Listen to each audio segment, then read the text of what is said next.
be or not to be. That's not the most important question. The most important question is to impose or not to impose.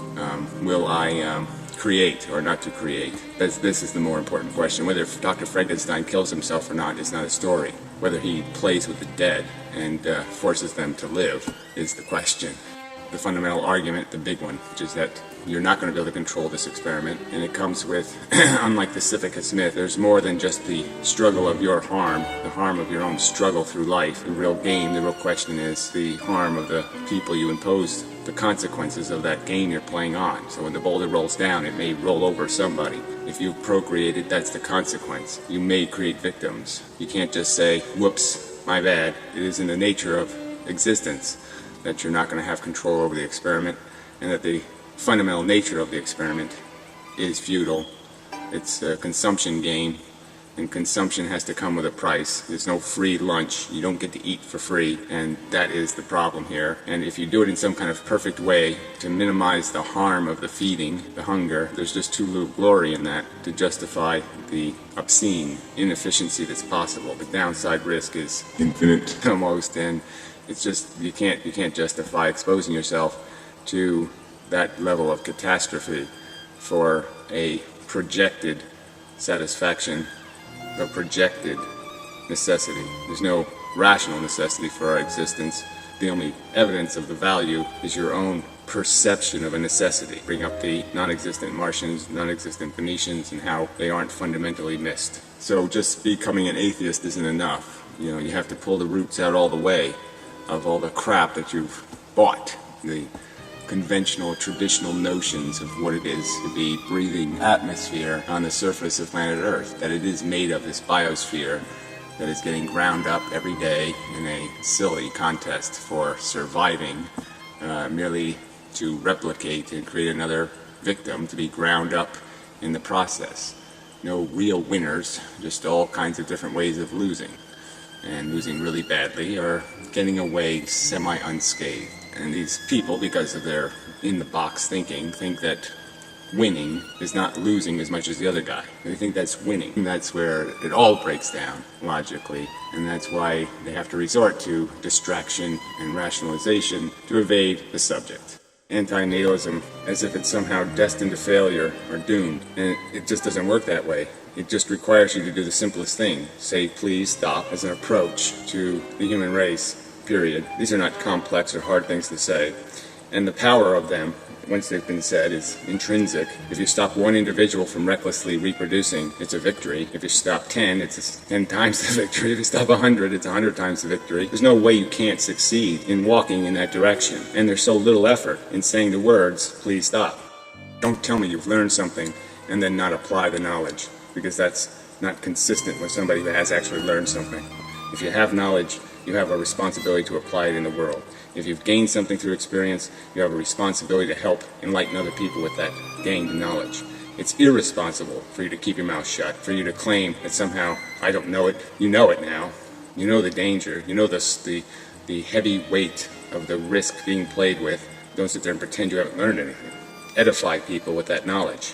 Procreation, it's a vice. It's not something to admire people for. It's not something to congratulate people for. It's something to point out as an arrogant risk taker, because that's what it reveals. Somebody who thinks they're in control and doesn't care has glibly denied, has glibly stepped over recognition that the downside risk will be paid for by someone else. We haven't escaped the fundamental dynamic of the game. It's just silly consumption for the non-existent accomplishment of perpetuating silly consumption.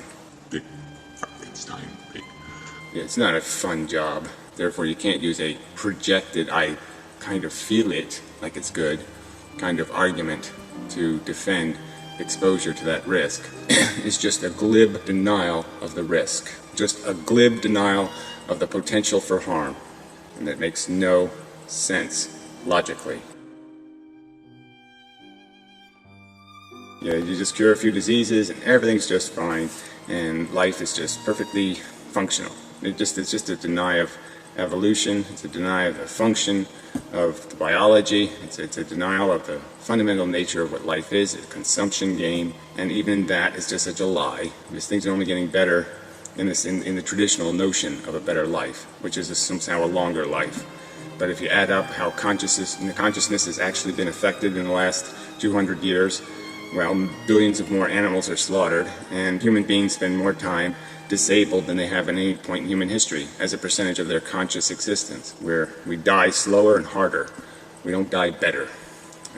Because everybody's still stuck in traditional notions that you can't violate either God or nature, that these are sacrosanct, these are sacred territories. We are not allowed to judge life, we're not allowed to judge the game, we're supposed to just do our civicus duty, push our stupid boulder, and not complain. This is just a traditional, myopic, fake heroism attempt to impugn the character of antinatalists, waving their flag for life, when they're not paralyzed, when they're not dying of ALS, when they're not, spending most of their time with a migraine headache or something. Fuck them and that bullshit. To glibly diminish or devalue the pain people express and explain when they overtly say it to you directly, I'm in pain, and I never want this pain to be experienced again, and you glibly just step right over that and say, who cares? Not my problem. I'm busy having kids. That you should just feel good about doing a good job of pushing your boulder, and you shouldn't worry about boulder pushing and worrying about consequences and worrying about end results, because somehow it's all inevitable, and even if Sisyphus jumps off the ramp, somehow another Sisyphus will take his place. It's all this, you're the one with the feudal philosophy, and I'm the one arguing that the cure is simple. It's rationality, logic. You have to train people not to rape, well, then you have nothing.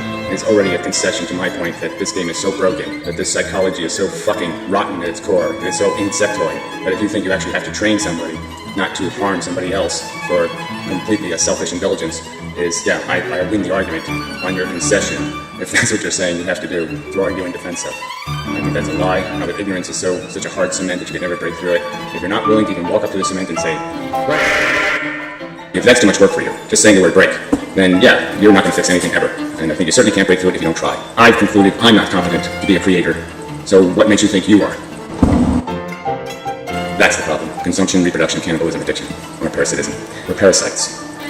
That's the nature of all living things, is to parasitically exploit an environment. That's its nature. And not to concede that hundreds of millions of years in the percolation of these bizarrely eccentric flatworm parasites that we are, these bizarrely eccentric facades that have been wrapped around our GI tract to glorify or diminish the meaning and substance of all that waste for the silly song and dance that we're singing, for this really bad show we're putting on. That's good.